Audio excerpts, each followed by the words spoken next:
जय हिंद स्टूडेंट्स। आज हम बात करेंगे कक्षा 12वीं के सबसे महत्वपूर्ण चैप्टर में से एक समाकलन, जिसको इंग्लिश में कहते हैं इंटीग्रेशन। इंटीग्रेशन की जो 7.2 एक्सरसाइज है एनसीईआरटी की, उसके कुछ क्वेश्चन आज हम देखने वाले हैं। तो इस तरीके से 7.2 एक्सरसाइज में क्वेश्चन दिए गए हैं, जिसमें हमारा जो पहला क्वेश्चन है वो लिखा हुआ है 2x/1 + x²। दूसरा क्वेश्चन लिखा हुआ है log x/x का होल स्क्वायर। इस तरीके से कुछ क्वेश्चन हमारे सामने दिए गए हैं। आइए हम देखते हैं क्वेश्चन नंबर 1 से लेके 5 तक के क्वेश्चन का सॉल्व, किस तरीके से हम ऐसे क्वेश्चन को सॉल्व कर सकते हैं यदि वो हमें एग्ज़ाम हॉल में या यदि हमें कभी भी ऐसे क्वेश्चन को सॉल्व करना हो। तो आपका मोस्ट वेलकम है, हार्दिक स्वागत है मेरे YouTube channel education by NP sir में। तो आइए फ्रेंड्स, देखते हैं आज हम पहला क्वेश्चन हमारा क्या है। पहला क्वेश्चन जो हमें दिया गया है वो दिया गया है 2x/1 + x²।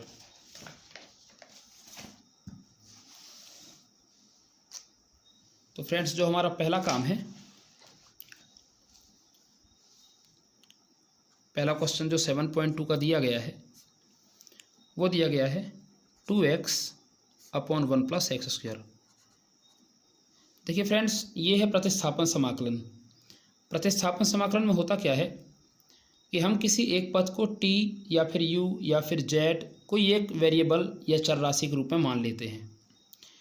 चाहे तो ऊपर वाले पद को मान लें या नीचे वाले पद को मान लें, लेकिन जिस पद को भी हम t माने उसका अवकलज या तो हमें ऊपर दिखे या नीचे दिखे, क्योंकि हमें उस पद को हटाना होता है, रिप्लेस करना होता है। इसी वजह से इसका नाम है प्रतिस्थापन इंटीग्रेशन, यानी कि प्रतिस्थापन समाकलन। तो देखिए फ्रेंड्स, जब हम इसको हल करेंगे तो कैसा इसका हल हो सकता है। सबसे पहले हमें जिस भी पद का, जिस भी सवाल का समाकलन करना है उसको हमें i के बराबर मान लेना है, i फॉर इंटीग्रेशन। फिर सवाल को लिखना है 2x/1 + x² और इंटू में dx। ये dx क्या है? ये समाकलन का सूचक है कि जब भी हम x के सापेक्ष समाकलन करते हैं तो dx सूचक है। यदि यहाँ पे वेरिएबल सवाल में z होता तो dz लिखते, सवाल में यदि t होता तो dt लिखते। तो हमारा पहला काम है कि यहाँ पास 1 + x² बराबर t मानना। हमने इसको ही t क्यों माना है? क्योंकि फ्रेंड्स देखिए, एक का अवकलन 0 होता है और x² का 2x।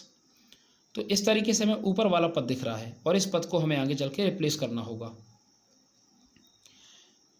तो जब हम इन दोनों पक्षों का अवकलन करेंगे 1 + x² बराबर t का, तो देखिए फ्रेंड्स, हमें क्या मिलेगा? 1 का अवकलन 0 और x² का जो अवकलन होता है वो 2x होता है। घात सामने आती है, घात में 1 घट जाता है। और यहाँ भी x के सापेक्ष हमने अवकलन किया तो मिला dt/dx। अब ये 2x लिखा है, अपॉन में जो dx है वो इंटू में आ गया पक्षांतर होने के बाद, यहाँ पे बचा सिर्फ dt। अब वापस हम सवाल में आएंगे। इसे कहते हैं प्रतिस्थापन समाकलन, क्योंकि 2x dx जो है वो dt से हट जाएगा। तो अब हमें मिल गया ऊपर dt और नीचे 1 + x² को हमने t मान लिया था। 1 + x² बराबर t और 2x dx को हमने dt से हटा दिया। देखिए फ्रेंड्स, आगे हमें पता है कि 1/t का जो समाकलन होगा वो हो जाएगा log t नोट के अंदर और प्लस c। जैसे ही हम समाकलन करेंगे कांस्टेंट के रूप में c नियतांक लगाएंगे, और ये c नियतांक सिर्फ अनिश्चित समाकलन में लगाया जाता है जिसमें लिमिट नहीं दी जाती है। i बराबर हमारा जो फाइनल आंसर होने वाला है वो होगा log t। हमने जिसको माना था वो पद हमें लौटाना होता है, क्योंकि हमने उसको माना था t, वो रियल में तो t था नहीं। तो ये हो जाएगा log 1 + x² प्लस का c। ये हमारा फाइनल आंसर है। देखिए फ्रेंड्स, जो हमारा दूसरा क्वेश्चन दिया गया है बुक में, वो क्या है? दूसरा क्वेश्चन दिया गया है log x का होल स्क्वायर अपॉन में x। देखेंगे इसका किस तरीके से हम समाकलन करेंगे। सवाल हमारे पास है log x का होल स्क्वायर अपॉन में x। पहला काम हम i के बराबर में मानेंगे। जो भी क्वेश्चन हमें दिया जाएगा i, फिर समाकलन का साइन लगाएंगे, फिर उस पद को लिखेंगे जिसका हमें समाकलन करना है, log x का होल स्क्वायर अपॉन में x इंटू में dx। देखिए फ्रेंड्स, यदि हम log x को t मान लेते हैं तो log x का जो अवकलज होता है वो होता है 1/x, जो कि हमें दिख रहा है अपॉन में x नीचे, तो ये हट जाएगा। तो हमने क्या किया, log x बराबर हमने t मान लिया। और जब भी हम प्रतिस्थापन समाकलन करेंगे तो जिसको भी t मानेंगे, जिस भी पद को, उसका दोनों पक्षों में हमें अवकलन करना होगा। तो हम यहाँ पास लिखेंगे differentiate with respect to x both side. तो log x का डिफरेंशिएशन होता है 1/x बराबर में dt/dx, क्योंकि t का भी होगा x के सापेक्ष, dx इंटू में है, अपॉन में है तो इंटू में आ जाएगा और ये dt बन जाएगा। 1/x और dx, हमारे सवाल में 1/x और dx dt से रिप्लेस हो जाएगा। वापस सवाल में आएंगे तो मिलेगा हमें, log x को हमने t मान लिया था तो t और उसकी घात 2 लगी हुई है, और 1/x और dx पूरा dt से रिप्लेस हो गया है। तो देखिए फ्रेंड्स, हमें क्या मिला, i बराबर, हमें पता है कि x⁴n का समाकलन क्या होता है, घात में एक बढ़ जाता है और बढ़ी हुई घात नीचे लिखी जाती है, यानी कि x⁴n+1 अपॉन n+1। तो यहाँ हमें क्या मिलने वाला है, t की घात 3 अपॉन में 3, और जैसे ही समाकलन हुआ अनिश्चित समाकलन में हमें कांस्टेंट c लगाना है। फाइनल आंसर हमारा ये नहीं है, फाइनल आंसर हमारा तब होगा जब हम t का मान वापस लौटाएंगे। तो t हमने किसको माना था, हमने माना था log x, घात 3 लगी हुई है, अपॉन में 3 प्लस c, ये हमारा फाइनल आंसर है। तो इस तरीके से हमने 2 सवाल सॉल्व किए। आगे बढ़ेंगे फ्रेंड्स हम अगले सवाल की तरफ और देखेंगे कि हमारा अगला सवाल क्या है।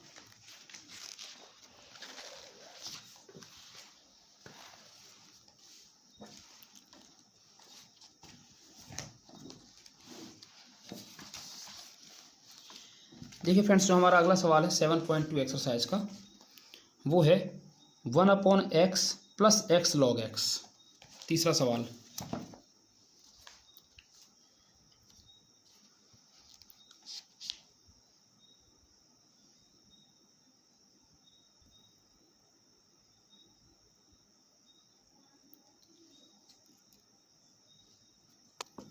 तो हमारा आज का जो तीसरा सवाल होगा वो होने वाला है 1/x plus x log x।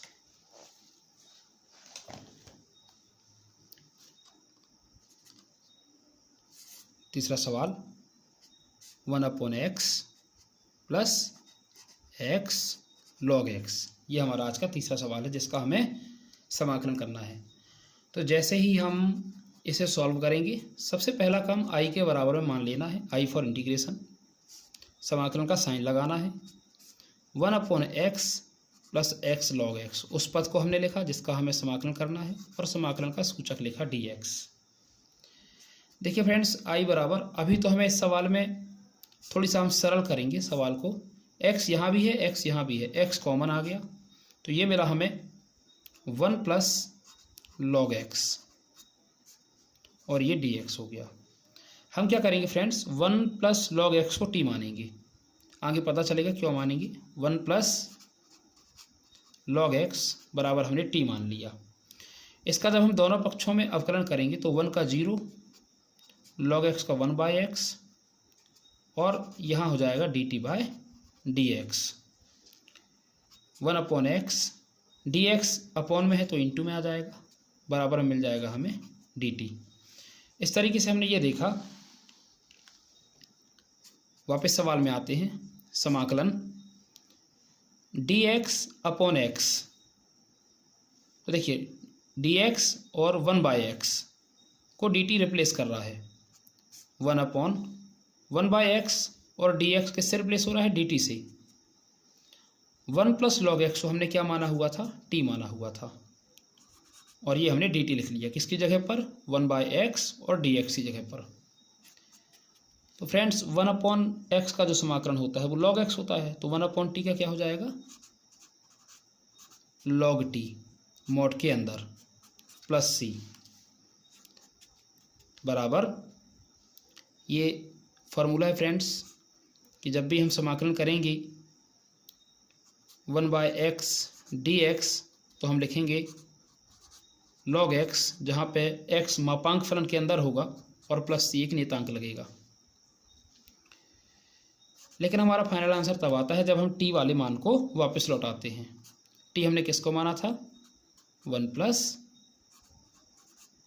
log x को। तो ये हमारा फाइनल आंसर है कि log मॉड के अंदर 1 प्लस log x और प्लस c, ये हमारा नियतांक के रूप में ये आंसर है। देखिए फ्रेंड्स, हमारा जो आज का चौथा क्वेश्चन होगा वो होने वाला है कौन सा?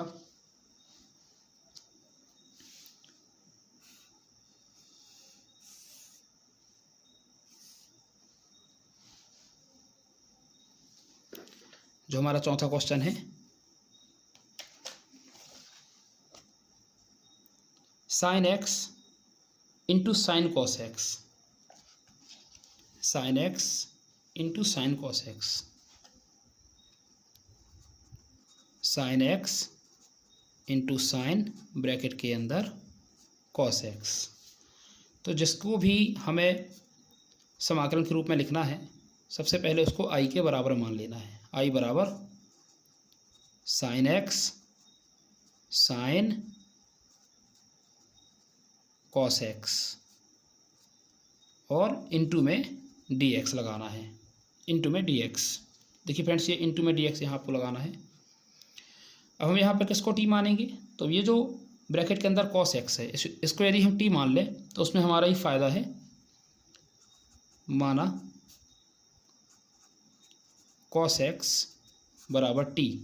कॉस एक्स का डिफ्रेंसिएशन होता है माइनस का साइन एक्स बराबर D T by D x. देखिए फ्रेंड्स, यहाँ पे हम फिर से करेंगे। कॉस एक्स का दोनों पक्षों में जो समाकलन होगा वो क्या होने वाला है?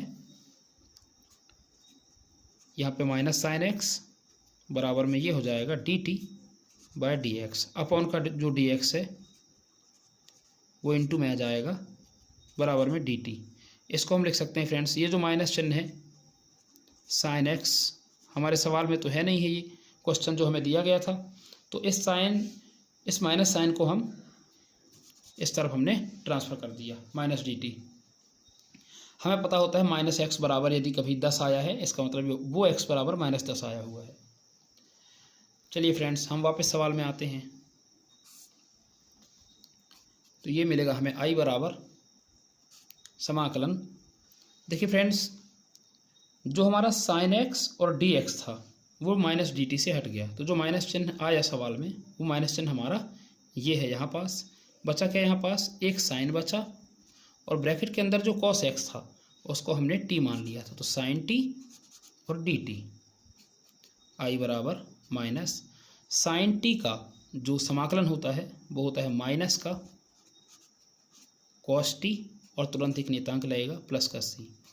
तो मिला हमें आई बराबर minus minus plus cos T. हमने किसको माना था? कॉस एक्स को माना था। कॉस एक्स प्लस सी। फ्रेंड्स, ये हमारा फाइनल आंसर है। तो जब तक हम टी का मान ना लौटा दें तब तक हमें आंसर छोड़ना नहीं है। इसके बाद फ्रेंड्स हम देखेंगे कि हमारा पांचवा क्वेश्चन क्या है।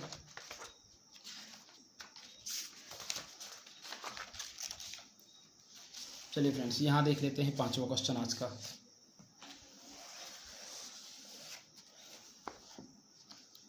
जो हमारा पांचवा क्वेश्चन है वो है sign a x plus B cos A x plus B.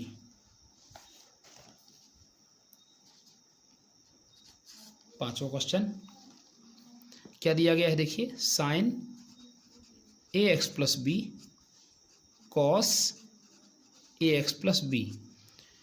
इसका हमें समाकलन करना है। सबसे पहले जिस भी पद का समाकलन करना है उसे हम आई के बराबर में मानेंगे और समाकलन का साइन लगाएंगे। उसके अंदर पद को लिखेंगे cos A x plus B और समाकलन का सूचक डी एक्स। हम क्या करेंगे फ्रेंड्स, यहाँ sign a x plus B को टी मान लेंगे, जिससे हमारा cos A x plus be replace हो जाए। Sign a x plus B बराबर टी, और जिसको भी हम टी मानते हैं दोनों पक्षों में हम उसका अवकलन करते हैं। तो sine a x plus b का अवकलन क्या हो जाएगा friends? Cos ax plus b हो जाएगा। लेकिन साइन थीटा, थीटा की जगह ax प्लस बी है, तो हमने पढ़ा है इसका दोबारा अवकलन होगा, तो a बाहर आ जाएगा, जबकि x का अवकलज डिफ्रेंसिएशन 1 होगा और b का 0 हो जाएगा, बराबर में dt बाय dx। अपॉन में जो dx है उसका जब पक्षांतर होगा तो वो इंटू में आ जाएगा और वहाँ बचेगा dt। देखिए friends, cos ax plus b dx को हम dt से रिप्लेस करेंगे, लेकिन ये जो इंटू का a है ये तो हमारे सवाल में है नहीं है, तो इसको हम क्या करेंगे, dt के अपॉन में भेज देंगे, upon a, dt upon a। अब dt अपॉन a से इतना पूरा जो पद है वो रिप्लेस हो जाएगा, तो हमें मिलेगा i बराबर समाकलन साइन ax प्लस बी को हमने t माना था, t, और ये हो जाएगा dt बटे में a। तो i बराबर 1 अपॉन a बाहर निकल जाएगा, मिलेगा t इंटू में dt। तो यहाँ पास i बराबर 1 अपॉन a, t की 1 पावर है, जब इसका समाकलन हो जाएगा तो हो जाएगा t की पावर 2 अपॉन 2 और तुरंत एक नियतांक लगेगा प्लस का c। i बराबर 1 अपॉन a, t हमने किसको माना था फ्रेंड्स, हमने माना था साइन ax प्लस बी को माना था हमने t। तो हम क्या करेंगे फ्रेंड्स कि हम उसका जो है होल स्क्वायर वाला जो पूरा पद है वो हम लिख देंगे, ये वाला जो स्क्वायर है उसको मैंने यहाँ लगा दिया और अपॉन में 2 प्लस सी, ये हमारा फाइनल आंसर है। तो इस तरीके से आज हमने फ्रेंड्स 5 क्वेश्चन देखे, और अभी तो ये शुरुआत है, धीरे धीरे हम सारे जो क्वेश्चन हैं, जो भी महत्वपूर्ण क्वेश्चन हैं कक्षा 12वीं के टॉपिक में, 12वीं की मैथ्स में, वो सब हम कवर करेंगे। जय हिंद, जय भारत। पढ़ते रहिए, अपना ख्याल रखिए। जय हिंद।